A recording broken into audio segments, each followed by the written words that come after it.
23তম। হ্যাঁ, তার মানে একটা সংগঠন একটা আয়োজন 23 বছর ধরে করছে, এটা কিন্তু বিশাল ব্যাপার, বিশাল ব্যাপার।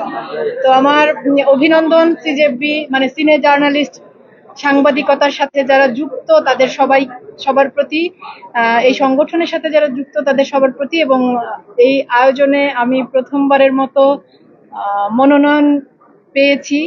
তারা আমাকে, জুরি বোর্ড আমাকে মনোনয়নযোগ্য মনে করেছেন, তারা আমাকে বেস্ট অ্যাক্ট্রেস পপুলার ক্যাটাগরিতে মনোনয়ন দিয়েছেন, এবং আমার ধন্যবাদ সবার প্রতি।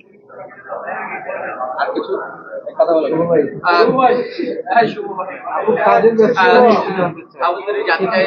বর্তমানে ব্যস্ততা কি নিয়ে? এখন তো নানা জায়গায় আপনার বৈচিত্র্যতা বাড়ছে, কাজের ক্ষেত্রে মডেলিং বলি, হচ্ছে ফটোশুট বলি, কাজ বলি, সবকিছু বাড়ছে। এখন সামনে কি কি আসছে আসলে সবটি? আচ্ছা, আপনি যেই কথাটা বললেন যে নানা জায়গায় কাজ, এখানে আসলে এখন আমি 2005-এ আমার পেশাগত অভিনয় জীবন শুরু করেছিলাম সিসিমপুর দিয়ে, অনেকবার বলেছি, আপনারাও সবাই জানেন। সেই 2005 থেকে আর কদিন বাদেই 20 বছর হবে। এই 20 বছরে, সে প্রথম বছর থেকে এই বছর পর্যন্ত আমি শুধুমাত্র অভিনয় আর মডেলিং ছাড়া আর কিচ্ছু করিনি। আর কোনো কাজের সাথে, কোনো কিছুর সাথে আমার কোনো যুক্ততা পাওয়া যায়নি। কারণ আমি যখন পেশাগতভাবে কাজটা শুরু করি তখনই আমি সিদ্ধান্ত নিয়েছিলাম যে আমি অভিনেতা এবং মডেল হিসেবে কাজ করতে চাই। আমি যতদিন বেঁচে আছি, সুস্থ আছি, আমি একজন অভিনেতা এবং মডেল হিসেবে কাজ করে যেতে চাই। এবং এই 20 বছরের মধ্যে যেটা ঘটেছে যে যখন আমার কাছে যে কাজের প্রস্তাব এসেছে অভিনেতা হিসেবে, কখনো মঞ্চ থেকে, কখনো টেলিভিশন থেকে, কখনো চলচ্চিত্র, কখনো ওটিটি, এবং মডেল হিসেবে স্টিল শুট বা বিজ্ঞাপন চিত্র বা ওবিসি, যখন আমার কাছে যে কাজের প্রস্তাব গুলো এসেছে তার মধ্য থেকে যে কাজগুলোর ব্যাপারে আমি আগ্রহ বোধ করেছি সেগুলোর সাথে যুক্ত হয়েছি। তো এভাবেই কাজ করছি গত 20 বছর ধরে, যতদিন বেঁচে আছি এভাবেই কাজ করব।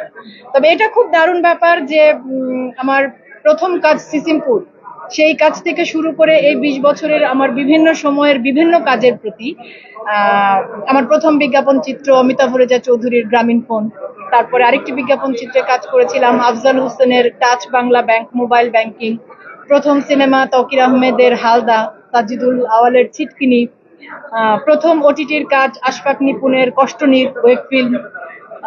তো মানে বিভিন্ন সময়ে আমার বিভিন্ন কাজ, বা আমার, আপনারা জানেন যে আমি একটা সময় মাতৃত্বকালীন কারণে আমার ওজন অনেক বেড়ে গিয়েছিল। সেই ওজন কমবার পর আমাদের দেশের ডিজাইনাররা আমাকে মডেল হিসেবে, তাদের মডেল হিসেবে আমার সাথে কাজ করবার আগ্রহ প্রকাশ করেন, এবং সেই কাজ, প্রতিটি কাজের জন্যই আমি দর্শকদের যে ভালোবাসা পেয়েছি, আমার পক্ষ থেকে সবার জন্য ধন্যবাদ আর ভালোবাসা ছাড়া বলবার আর কিছু নেই। আসলে আপনি সমালোচনাগুলোকে কিভাবে দেন? আসলে বিশেষ করে ওয়েটটা লুজ হওয়ার পর থেকে এক শ্রেণী প্রশংসা করলেও বেশিরভাগ সাধারণ দর্শকদের ক্ষেত্রে বা আপনার পোস্ট বলি বা দেখি যে কমেন্ট গুলো দেখলে সমালোচনাটা একটু বেশি হচ্ছে আসলে। এই বিষয়গুলোকে আসলে কিভাবে দেখছেন বা দেখেন? আচ্ছা, আমি তো ওই যে বললাম, শুরুতেই আমি সিদ্ধান্ত নিয়েছি যে অভিনয় এবং মডেলিং আমার পেশা, একই জায়গায় আমি আছি। যতদিন আমি বেঁচে আছি, বেঁচে আছি এবং সুস্থ আছি, ততদিন আমি একইভাবে কাজ করে যাব। তো এটা আমার এটা আমার ইচ্ছা। তো সেই কাজ কারো ভালো লাগবে, যার যেটা বেশি ভালো লাগবে সে বেশি প্রশংসা করবে, কারো ভালো লাগবে না, কারো ভালো না লাগলে সে সমালোচনা করবে।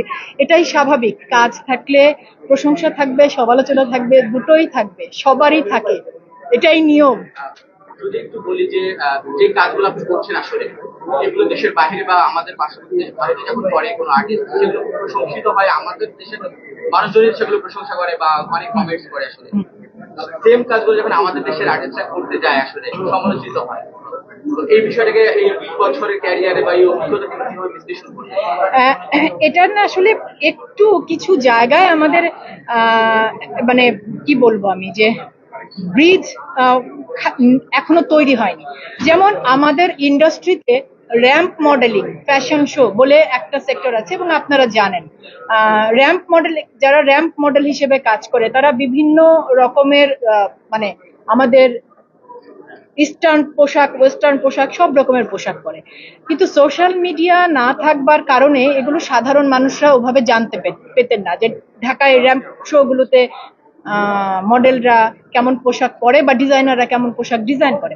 আপনি যে প্রশ্নটা করেছেন আমি বুঝেছি যে ধরেন আমি যে কটি শুট গত 2 বছরে করেছি, প্রত্যেকটি ডিজাইনার আমাদের দেশি ডিজাইনার, আমাদের দেশে প্রতিষ্ঠিত ডিজাইনার হিসেবে তারা কাজ করছেন এবং বেশিরভাগই নারী।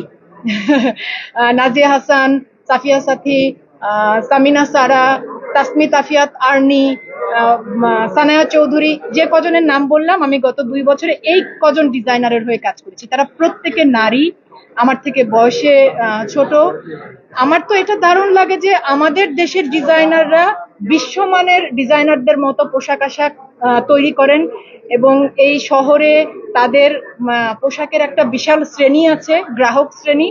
আর ওই যে আমি যেটা বলছিলাম যে আমি তো একজন পেশাদার অভিনেতা এবং মডেল, আমি যখন এমন কোনো চরিত্রে কাজ করব যে চরিত্রটা ছেঁড়া তেনা শাড়ি পরে থাকে, তখন সেই চরিত্রের অনুযায়ী পোশাক পরবো। আমি যখন এমন কোনো চরিত্রে কাজ করব যে চরিত্রটা এই শহরের ডিজাইনারের সবচাইতে কি বলবো গ্ল্যামারাস পোশাক আশাক পরে কাজ করে, আমি তখন সেই চরিত্র অনুযায়ী পোশাক পরবো।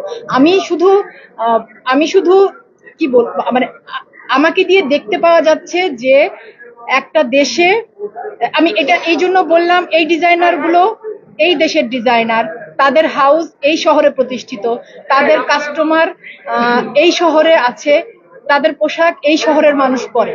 এটা হয়তো আমাদের দেশের বাকি 64টা জেলার দর্শকরা জানতে পারতেন না আগে, এখন সোশ্যাল মিডিয়ার কারণে জানতে পারছে। আর আমার আমার ইয়েটা যেটা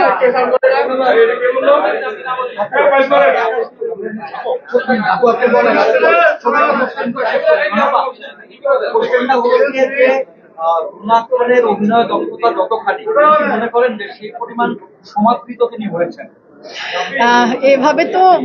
এভাবে কি ভাবা যায়, এভাবে কি বলা যায়? আমি তো মনে করি যে আমি আসলে অভিনয় করবার চেষ্টা করে যাচ্ছি মাত্র।